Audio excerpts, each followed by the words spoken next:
All right, we're sticking with our base theme. We're going to do this short answer question from the fall exam, fall 21, test 3. Part 4, place the following bases in order of increasing basicity. So here I do see some aliphatics. And these two are aliphatic.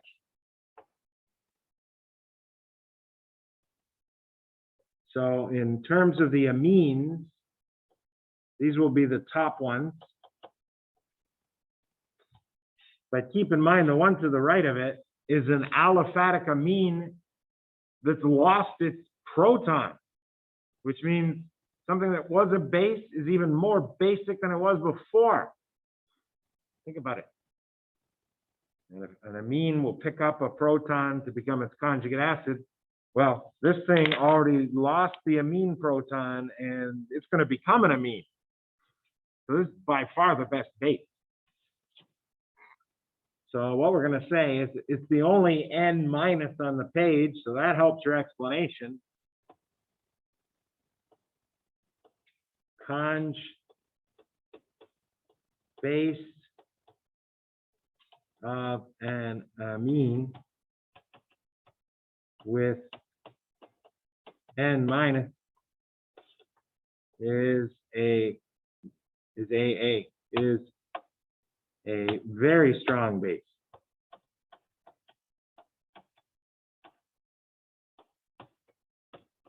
There you go. And now we're talking about the two aliphatics. We're going to talk about the conjugate acids down here. In red, if you see a conjugate acid, we'll be talking about the stability of that.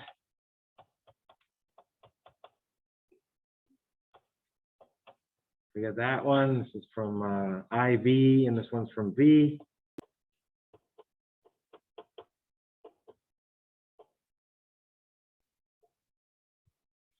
And this one has the best combination. I need to hear the two factors going on. Hydrogen bonding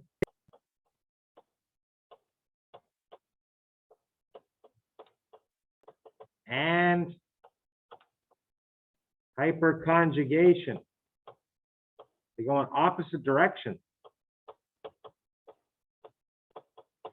If you have more hydrogen bonding, you'll have to have less hyperconjugation. Because more hydrogens means less carbon. Think about it. But if you have more hydrogens, then you have less carbons attached, you have less hyperconjugation. So when you have a good combination of both, like 2 and 2, 2 carbons attached and 2 hydrogens for hydrogen bonding, that makes this one the most stable of these two acids. Therefore, this would be the easiest one to make right here, is the easiest one to make. Therefore, this is the better base. IV is a little better than V for reasons explained in red. Okay. We'll put the conjugate base of this one and this one. Well, why don't we just do one conjugate base for both of them in green. They're both imidazoles.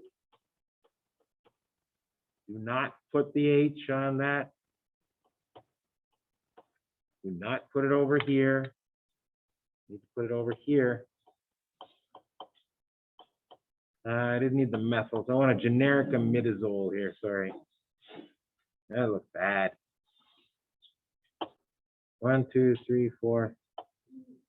Double bond 5. There we go. Generic imidazolium.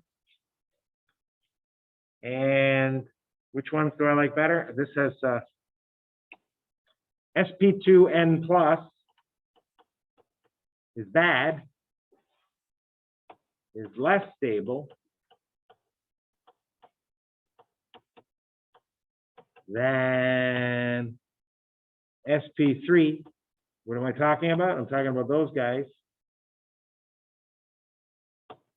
So that's why this one's not in the same league. But it's in a better league than all the rest on the page. but it can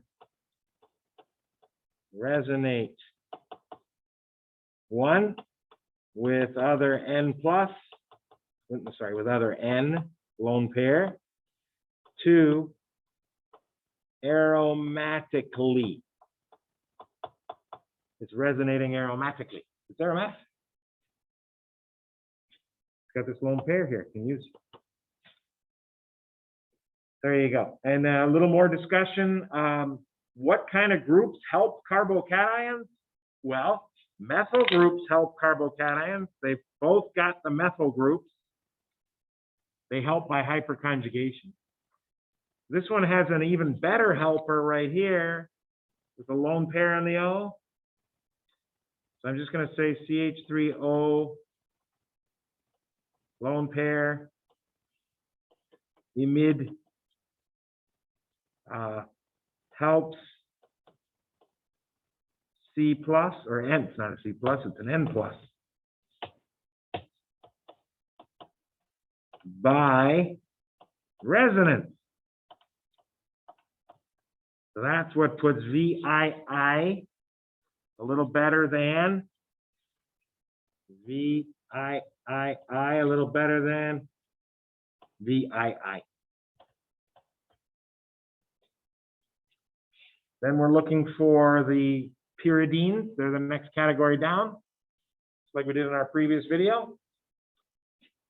And we're generating the generic pyridine conjugate acid, also known as pyridinium,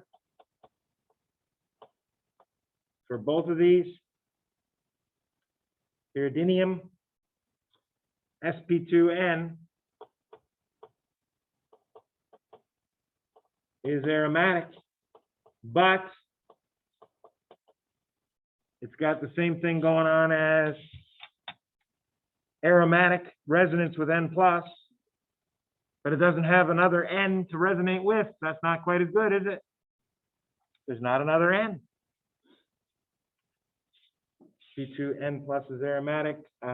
So yeah, that's what the pyridines are doing next. And we like the NO2 to be a destabilizer. Little note here. NO2 destabilizes N plus. That's an inductive effect.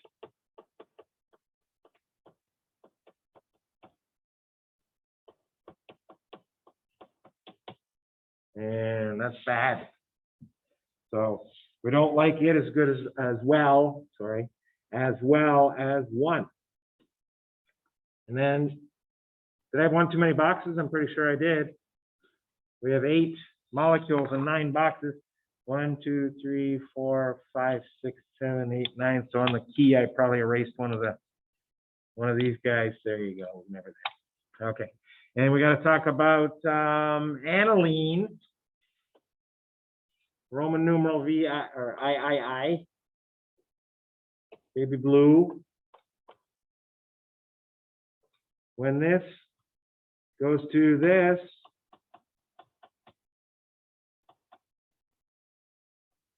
no longer has N lone pair to resonate with benzene. You've lost nice resonance. That's the worst. And there you go. That covers that one. Look for, just read over definitely every version of this question you've seen for the last 3 years, and you'll probably see every explanation you'll need to use covered in those exam questions. They all look like this every time. And we're off.